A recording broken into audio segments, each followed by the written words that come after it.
Reno-viction is when landlords evict a resident to then renovate an apartment, only to then jack up rent right away.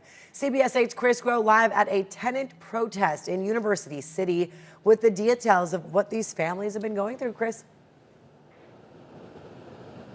And the protest has wrapped up. We saw maybe a little bit more than a dozen people, some of them tenants of the Swell Apartments in Imperial Beach, and maybe even former tenants who have since left after they've received that eviction notice to protest against DMJ Equity. That is the financial group that now owns the Swell Apartments, and according to this group here today, has served those eviction notices claiming that the apartment units need to be worked on, that they have badly needed repairs. Now, this is a story that we've been working on because specifically in Imperial Beach, you have two apartment complexes. You have the Swell as well as one called Hawaiian Gardens that have seen a rash of eviction notices go out with the basis of them needing to repair units. So let's talk specifically about the Swell.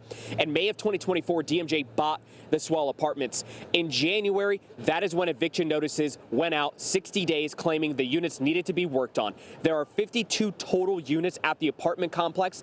8 units total, we are told by this group, have been given those eviction notices, and that there were even empty vacant apartment units that were not worked on first. Now, Imperial Beach, with all of this going on, hearing this and knowing what state law was, they did go ahead and enact a bit of a beefing up for resident rights here.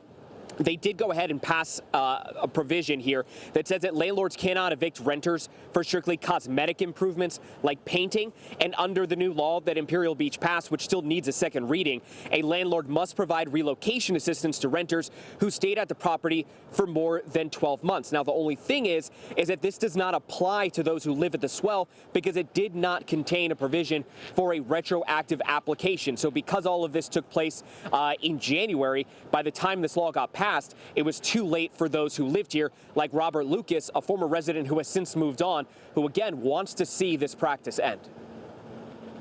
They're improvements. You think they're really trying to get through? They are trying to use the loopholes to take everybody out of the units because, again, for us, they're putting laundry, wash and dry into the unit. We don't need them because we have a laundry facility that's been there for years. No one's been complaining. Now, we did reach out to DMJ Equity, and so far we have not heard back. There was actually nobody inside of the office, or at least that's what it appeared so.